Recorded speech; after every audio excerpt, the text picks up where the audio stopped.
Hello and welcome to Banking Frontiers Live.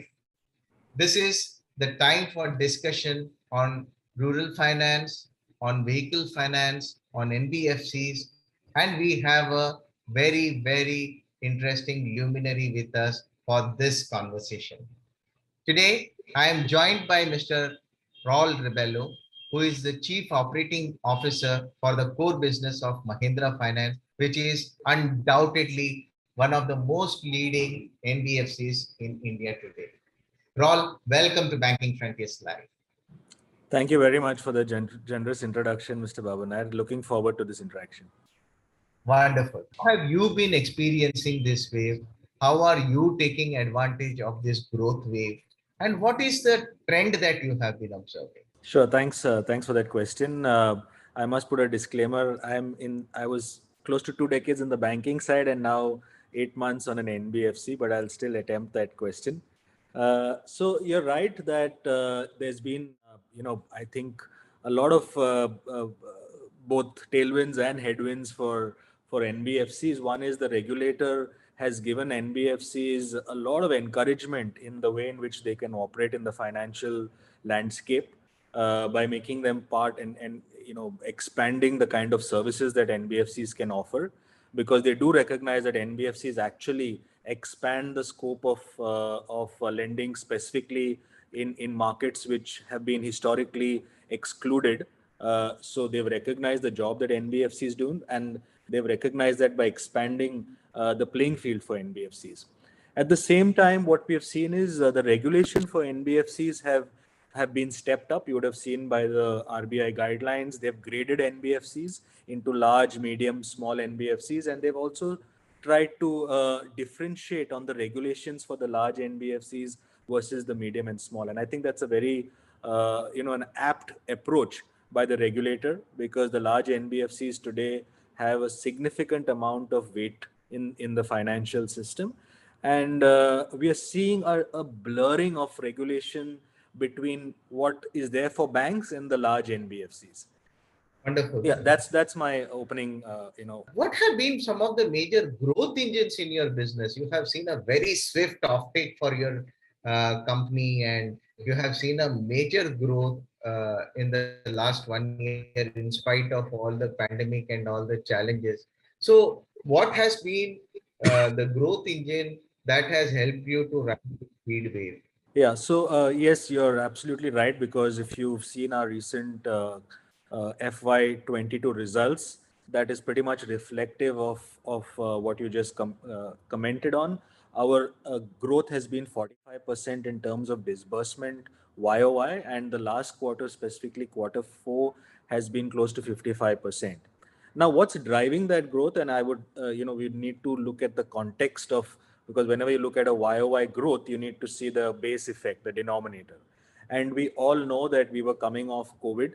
So COVID naturally depressed the previous year's growth, and all players in the NBFC and in financial institutions, we had to acknowledge that COVID was a big disruptor, and it was important for a certain level of conservatism to come into business. Ultimately, our customers, when their economic activity gets constrained, it means that our lending also gets constrained. And Mahindra Finance, as you rightly pointed out, has a very large participation in the rural and semi-urban markets. And the informal sector was also badly impacted by COVID. As you would know, the informal sector was the largest impacted by COVID. And so that means FY20 and FY21 were by default compressed years from a lending standpoint.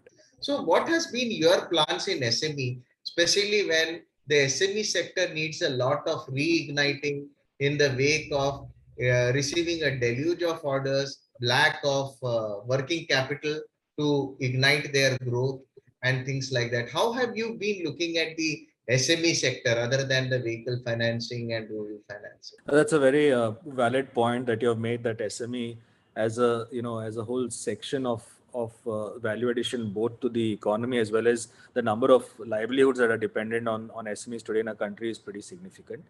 What the way in which Mahindra Finance has approached the whole SME play, and I would acknowledge here we are not very large. We have only about 2,500 crores of portfolio, so we're still a smaller player in the SME space. But we have actually participated in the SME, which was closer to our areas of strength. So as I mentioned, our 1,400 branches are more or less in the semi-urban and rural areas. So the SME markets where the banks generally participate are more in the urban space, so that's a very crowded space. So we've chosen to play in areas which are more congruent to our strengths. Our distribution is semi-urban and rural, and in that space and the sectors which we understand are more the auto and auto ancillary business, the engineering business, and the agri food processing business. So we have not spread too thin on the SME side. We have chosen segments which are within our understanding, as I mentioned, auto, engineering, and agri processing. These are three sectors we service, and the geographies in which we participate are more the semi-urban and rural areas. And that's how we have built our portfolio so far. Now, where are we looking at expanding, and what are the trends we see? One is, the whole trade finance and the whole ability for us to connect the buyers and, the supplier community.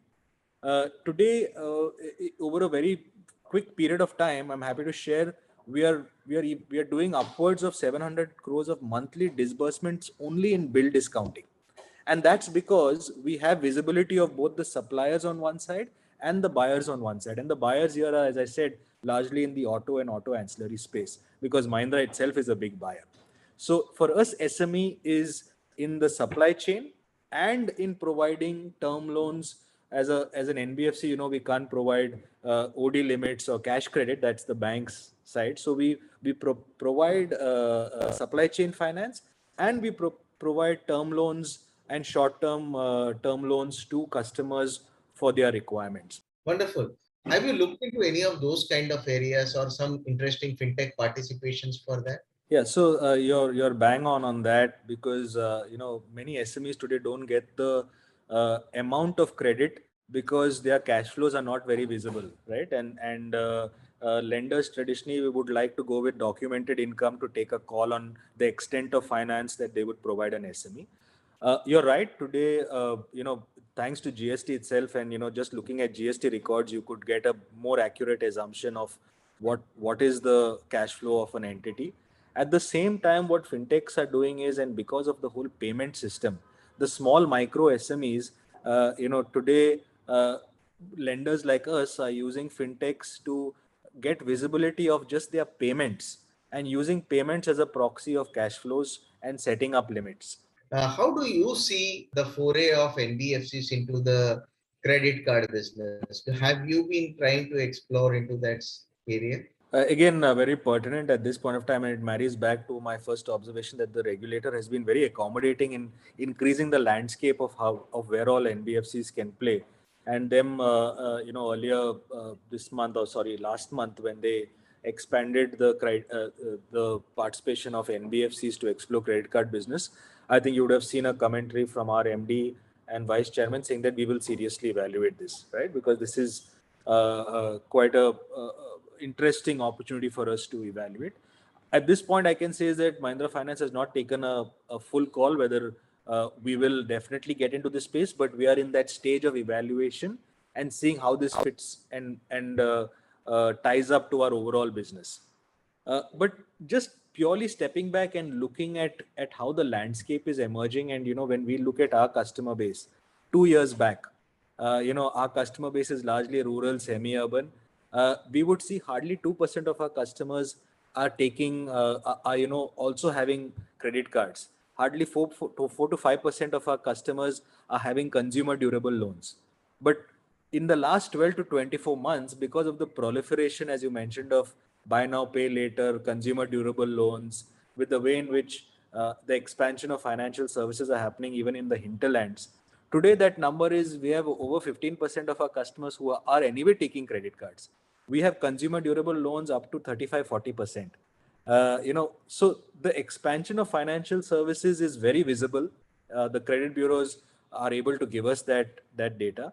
And that's why Mahindra Finance itself, 12 months back, we carved out within Mahindra Finance what we call a digital finco, which is going to play the digital finco for consumption credit, for consumer durable finance, for funding mobile phones, etc., etc. We've got a pretty large team now who is right into product development, who is, even today, though we are a very initial player, we are already doing pretty decent work on the digital finco side, which is lending for consumption credit and lending in the likes of BNPL, etc., because we see this market expand. So how has the vehicle finance business been behaving of late? And what kind of interesting, energizing can you do in that business today? Yeah, so very right. Mahindra Finance fortunes are closely tied to the vehicle industry. Bulk of our lending has been historically and even today largely on vehicle loans.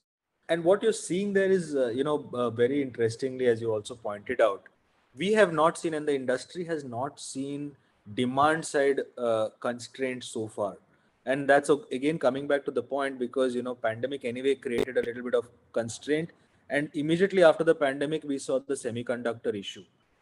So all the OEMs are today having very heavy order books. But the problem is, because we are so dependent, or the auto industry is so dependent, at least on the passenger vehicle side, on semiconductors. Now today, most of the functionalities, even if you want to have some lights moving in a certain direction, that consumes more semiconductors.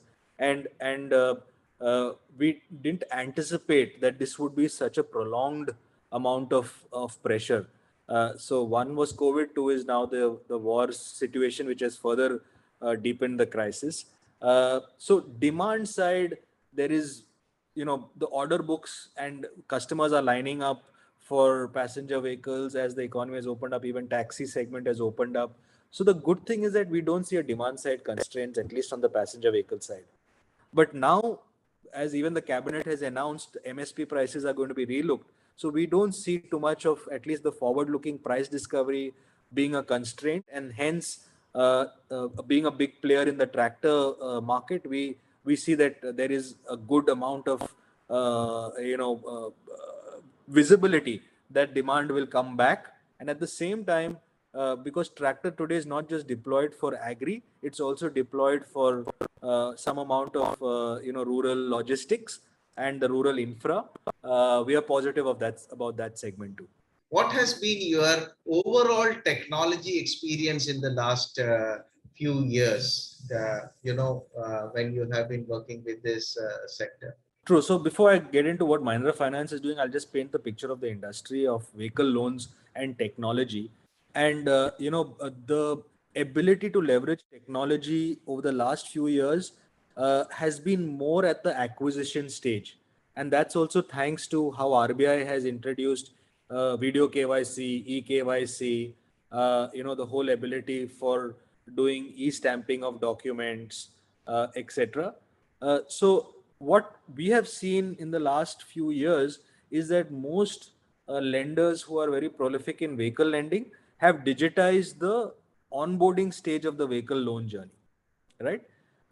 Now vehicle lenders have started going even at the fulfillment stage, because your ability to, and if you're a bank, it's very easy. You're able to make customers don't even have to come to a dealer, for they can complete the whole journey sitting at home, because you can funnel that amount also directly, pay that amount directly into the dealer's account, or pay it into the customer's savings account, who can then make the payment. Wonderful. I think that is a very good, interesting step to reduce the time taken for not only lending, but also bettering the experience to the customer. And especially in an area where there is a lot of unstructured data there, or non-availability of data there, that is where this technology would play a larger role. Lastly, I just wanted to ask you, since there has been a lot of upward trend into the interest rates, how is it currently affecting, and how is it that it would affect the offtake of credit business in the near future? Any thoughts on that? Yeah, so it's very topical, because just yesterday the repo rates have been revised. I mean, the rates have gone up by 50 bips. So in the earlier cycle itself, when the rates went up very transparently, we also passed on about 40 basis in our pricing. We don't think that this is the right. I mean, I think because it was recently done, we are still evaluating when do we pass on the rates. Whether it is now or we have to defer it for some time. So that is still under deliberation with us. But just how is it going to impact demand? Because as you said, any rate hike will kind of have an impact on consumer sentiment and on demand. Uh, what we feel is that there are two kinds of customers here. Some of them who might defer their purchase decision. Now, who are these customers? These are these customers who are probably more looking at consumption credit or using their vehicle more as a frill. But coming back to Mahindra Finance, we are largely funding customers who use these vehicles as an earning asset. They deploy these vehicles as an income generating asset, and the level of postponing the decision to buy a commercial vehicle or a tractor will directly impact their cash flows. So we have not seen, even in the last rate hike, people postponing that decision, because a 30-40 basis points on a 5 lakh 10 lakh loan is not going to get their monthly EMIs up so much. uh, but postponing a decision to buy a tractor or buy a commercial vehicle, which is going to give their household livelihoods an impact, we at least don't see it from a Mahindra Finance standpoint going to water down demand so much for us. Maybe consumers who are using it as a second vehicle, buying a second passenger vehicle or a second or third vehicle for their home consumption, they may put off that demand or that spend. But from what all we have seen, we still expect to deliver the 50% growth volumes that we have factored in this year from a disbursement standpoint. Our customer segment we have not seen in the month of April. In fact, we have grown sequentially in May over April, and the early parts of June. We are still seeing, even though we have passed on a rate hike, we are not seeing our customer segment cool off from a demand standpoint. Interesting. I think that's a very good perspective overall about the 360-degree aspect of the business of Mahindra Finance. And I'm sure that we have a lot more to dig deeper into each of these segments and probably know how each of these segments can behave or are behaving or will behave in the future. We will keep having these conversations on for some time in the future as well. Till then, I would like to thank you for that deep insights that you have shared with us, and look forward to have you more often with us in some of the other discussions as well. Thank you, Mr. Nair. It's been always a pleasure to interact with you from my past encounters and today itself. So look forward to being in touch and engaging with Banking Frontiers and you especially. Thank you so much.